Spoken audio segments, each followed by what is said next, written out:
Good evening, everyone. The 29th annual Upper Peninsula All-Star Basketball Classic gave 17 girls a chance to showcase their talents for the final time in high school. The game took place in St. Ignace. The South wore white jerseys while the North had all kinds of colors. And take a look at this. We had the youngest referee to call an All-Star game. Jackson Ingalls was pressed into the lineup. First half for the North, Dollar Bay's Julia Davatilla finds Houghton's Elisa Jermu 4-2, but the South still had a 2-point cushion. They're leading 10-8.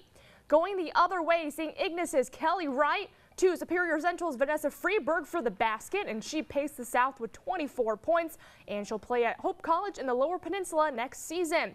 Jeff Surgeon of Forest Park and Mark Simon of Stevenson both were coaching in their last games.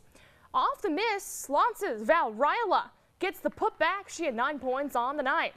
And watch Wright with a no-look bounce pass through the lane to Forest Park's Kendra Campbell for the bucket, and Campbell had 18 points as the South took a 39-29 lead at the half.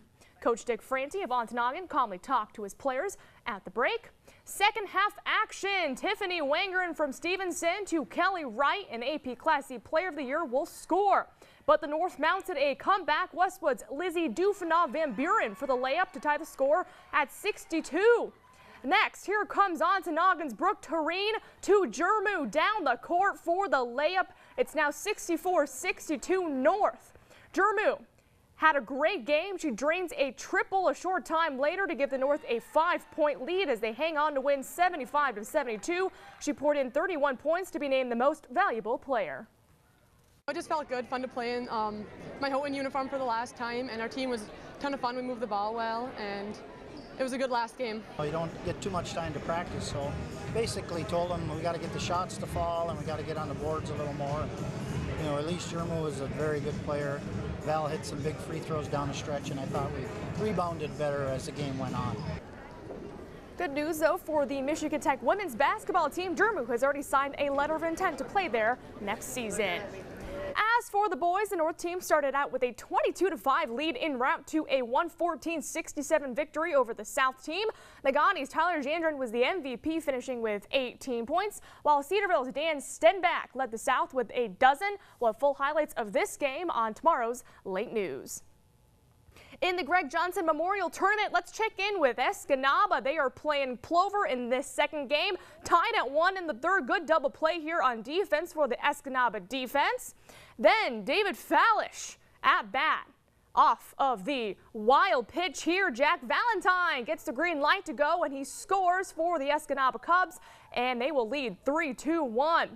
Later on, Sean Bissell, infield hit, Fallish scoots on over to third base. He scores later on, and the Cubs get the 6-3 victory over Plover. They'd win their first game of the day as well, shutting out Manitowoc 6-0. Well, also in Escanaba, Sault Ste. Marie would go 0-2 against two of the best teams, falling to De Pere 8-3 and Plover 17-0. De Pere won both its games, including this 13-1 win over Manitowoc as well. Meanwhile, in Gladstone, the Braves split their two games, beating Sioux Canada 11-3 before falling 5-0 to Midland. The Marquette Blues also earned a split, falling 8-0 to Midland while defeating Sioux Canada 10-4. The Sportsman's Triathlon and Ironman Challenge rolled into Western Marquette County this weekend.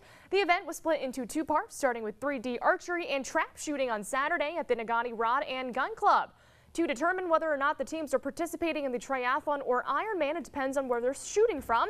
Now, stand by an orange stick, it's for the Ironman. Stand by a white stick, triathlon. All 18 teams were able to hit 25 targets at their marked distances, and from there, teams moved on to a round of trap shooting, with the Ironman teams also shooting a round of wobble trap.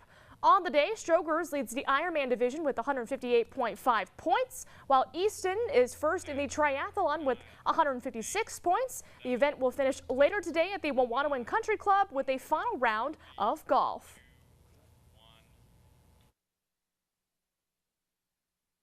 I gotta admit, I'm not the biggest soccer fan in the world, but I did watch that Germany and Ghana game, and man, it was brutal. Oh, it was so close. So we'll see if the USA can actually get to the round of 16 tomorrow with the W. Yeah, sounds good. Thank you, Lily. Still to come on your TV6 Late News, this fundraiser to raise money for Relay for Life will catch attention for its name alone when we come back.